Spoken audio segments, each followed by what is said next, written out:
نحمد ونصلي على رسوله الكريم أما بعد وأعوذ بالله من الشيطان الرجيم بسم الله الرحمن الرحيم وتلك الأيام نداولها بين الناس صدق الله العلي العظيم صلى الله عليه وسلم ইসলামী আন্দোলন বাংলাদেশ শিবচর উপজেলা শাখা কর্তৃক আয়োজিত আজকের গণসম্মেলনের সম্মানিত সভাপতি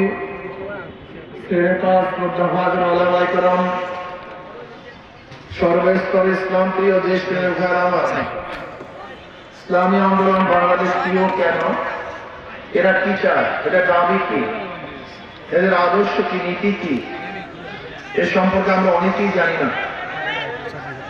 ইসলামী আন্দোলন বাংলাদেশ বিশ্বাস করে শুধু দেশ, দল এবং নেতা পরিবর্তনের মাধ্যমে মানুষের শান্তি আসতে পারে না, বৈষম্য দূর হতে পারে না।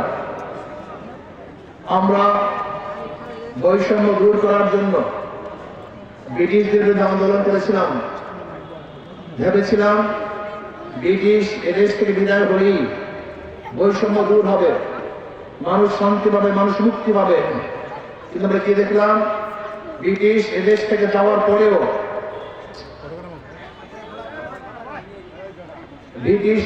যাওয়ার পরেও সংখ্যাগরিষ্ঠ ভারতের লোকজন সংখ্যালঘু মুসলমানদের উপরে নির্যাতন, অত্যাচার, অবিচার, বৈষম্য করছে।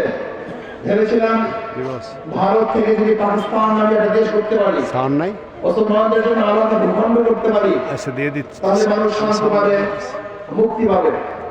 আমি প্রত্যেকটা জনগণকে বলবো, আমার ছাত্র ভাইদেরকে বলবো, যুবকদেরকে বলবো, পুরুষ মহিলাদেরকে বলবো, আপনারা জানেন ভারত থেকে পাকিস্তান নামে একটা দেশ ডিভাইডেড হওয়ার, পৃথক হওয়ার মূল কি ছিল? কি কারণ ছিল? ভৌগোলিক কোনো কারণ, ঋতুর কোনো কারণ, ভাষার কোনো কারণ না। ভারত থেকে দেশ আলাদা হওয়ার পিছনে শুধু একটাই কারণ ছিল, পশ্চিম পাকিস্তানের লোক সংখ্যাগরিষ্ঠ মুসলমান, পূর্ব পাকিস্তানের জনগণ সংখ্যাগরিষ্ঠ মুসলমান। মনে রাখতে হবে, ভারত থেকে পাকিস্তান নামে দেশ আলাদা হওয়ার পিছনে একমাত্র কারণ ছিল ধর্ম। সেই ধর্মের নাম কি? ইসলাম। এই দেশ মুসলমানদের। অবশ্যই মনে রাখবেন, দেশ কাদের? আবার বলেন, দেশ মুসলমানদের অধিকার সভা, দেশ মুসলমানদের অধিকার।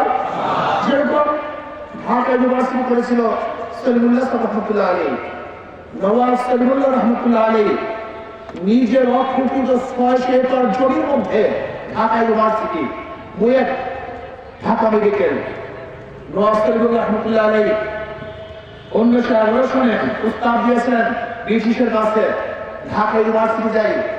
কিন্তু ক্যালকাটার হিন্দুরা 41 বার মিটিং করেছে, 41 বার মিটিং করেছিল যেন ঢাকা ইউনিভার্সিটি না হয়। এমনকি রবি ঠাকুরের নেতৃত্বে গড়ার মাঠে আন্দোলন করেছিল যেন ঢাকা ইউনিভার্সিটি না হয়। কেন? যদি ঢাকা ইউনিভার্সিটি হয় তাহলে এদেশের মুসলমান সংখ্যাগরিষ্ঠ শিক্ষিত হয়ে যাবে। কি হয়ে যাবে? শিক্ষিত হয়ে যাবে। বিশ্বাস করতে পারবেন না মুসলমানদের অবস্থাটা কি হয়েছিল, আপনারা অনেকেই জানেন না। সেই নওয়াজ সলিমুল্লাহ রহমতুল্লাহ আলাইহির প্রস্তাবিত ইউনিভার্সিটি 1921 সনে হয়েছে, কিন্তু সলিমুল্লাহ রহমতুল্লাহ আলাইহি 1915 সনে দুনিয়া থেকে বিদায় হয়ে গেছেন। কিন্তু তার জমির মধ্যে ইউনিভার্সিটি কি করেছে? মুসলমান। জোরে বলেন, জমি কাদের? পড়ার অধিকার সভা।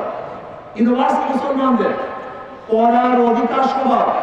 আলিগড় ইউনিভার্সিটি যেটা ভারতে, ওটা মুসলমানদের ইউনিভার্সিটি, পড়ার অধিকার সভা। এ দেশ মুসলমানদের অধিকার সভা। মনে রাখতে দেশ কাদের? এটা মাথার মধ্যে ঢুকান, এটা দেশ অন্য কার দেশ নয়, এ দেশ মুসলমানদের দেশ।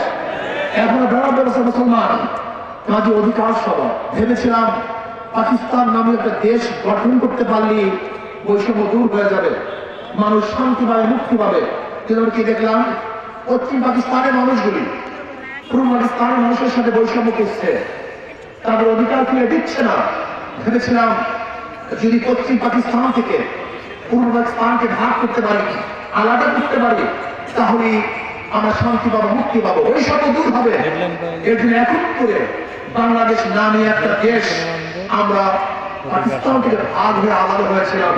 ভেবেছিলাম মুক্তি পাবো, শান্তি পাবো, নিরাপত্তা লাভ করবো, মানুষের থাকবে না অশান্তি, যেখানে থাকবে না বৈষম্য, যেখানে শান্তি, যেখানে থাকবে মানুষের অধিকার। কিন্তু কি দেখলাম, আজকে 71 থেকে 53 বছর পর্যন্ত, 71 থেকে 24 সাল পর্যন্ত, 53 বছর পর্যন্ত যারা ক্ষমতায় ছিল তারা বৈষম্য দূর করতে পারেনি, মানুষের অধিকারকে ফিরিয়ে দিতে পারেনি, জেলের অধিকার প্রতিষ্ঠা হয় নাই।